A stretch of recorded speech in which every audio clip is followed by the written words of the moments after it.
Oh, there's a few. There's like different moments that kind of punctuate different things. It was the first time that we sold out this club in San Diego where we started. I remember headlining the Reading Festival last summer and being on stage and having it just be, you know, an enormous feeling of, I don't know, everything culminating. You know, the band, the plane crash, the band getting back together, 5 years of acrimony, everything, and us ending up on the headlining night at Reading Festival is pretty awesome. Madison Square Garden, shows like that.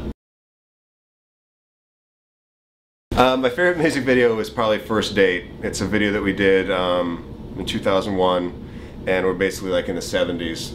And we have like long hair and sideburns, and we're driving around in a VW bus and getting in trouble. And we filmed it at a water slide in Canada. It was really fun. Craziest fan. Somebody asked us to sign their prosthetic leg. That was cool. Okay, do you do it? Yeah, of course. Why not? This one time this lady came up and said, "Can I touch your hair?" And she just had this weird energy about her, and I was like, "No, that's cool." And she just, "No, it's okay," and just started playing with my hair. That was weird. I don't know.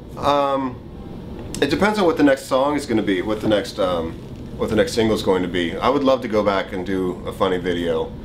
The two songs that we've done videos for so far didn't really lend themselves to a funny video, but if we have an upbeat, kind of mid-tempo rock song as the next one, it'd be cool to do a funny video again, because we haven't done one of those in a while.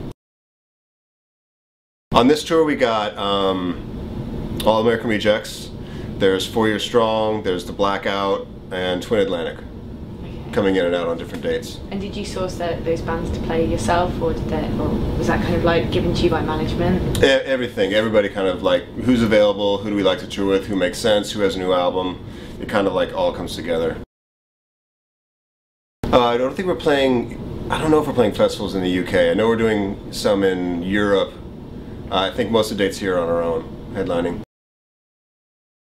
The album artwork is actually really cool. It's done by a graffiti artist named Mike Giant, and it's basically a city, but the building, you're looking at a city from above, and the buildings spell out Blink-182.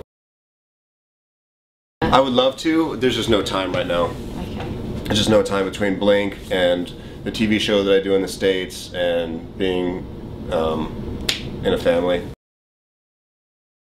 He's good. Yeah. He loves it. We love it. We moved over here in August, pardon me, and we love it. Is he making music yet? He loves music. I got him, or Santa got him a guitar for Christmas, and he's learning chords right now. Are you going to encourage him to be in a band, do you think? If he wants to, that's great. You know, I think that our goal as parents is to present a bunch of different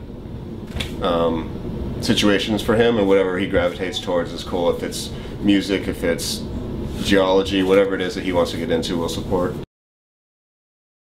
Yes, we were at a biker bar in San Diego. It was on like, I think, a Tuesday night. There's nobody there. It's the bartender and like 2 patrons that were obviously regulars there. And we set up in a corner, and they kept asking us to turn down. And finally, after like 4 songs, I mean, there were 3 people in the room aside from us. And they said, "You know what, guys, let's just call it. Here, have a Snapple." They gave us a Snapple. We were playing in front of 15,000 people in New York at this venue called Jones Beach. And on the side of the stage were these big giant speakers, and there's a hollow space on the inside that you could actually go and stand in. And so I went into this thing, and then I went to go pop back out, but there was about this high off the ground, there was a strap holding everything in that I couldn't see, so I tripped over that and just landed straight to face. Yeah, Adam's song I wrote about being depressed on tour, and wrote about my parents' divorce, and just kind of about depression in general. I had read in a magazine a letter that somebody had written, like this kid had written to his family before he killed himself, and it's just about depression and trying to find a better place on the other side of depression. Probably that one, or a song called Baby Come On the Plus 44 album. No, it's not even about anybody. It's just about a mood, and I like the way that both of those songs came together. You know, after we had recorded all the songs, mixed everything, mastered it, the record was actually out, and about 6 days later, a week later, we were on tour, and I went in and I was talking with Tom and Charles. I'm like, this record's really dark. Like, there's not a lot of upbeat songs on the record. It's about like loss, it's about anxiety, it's about depression, it's about addiction, it's about, and we weren't trying to write about that stuff, but somehow this was like a darker record for us. So I guess it's more cathartic than anything. After the tour, we would find me back in the studio writing the next record. Men cannot wink and look cool at all.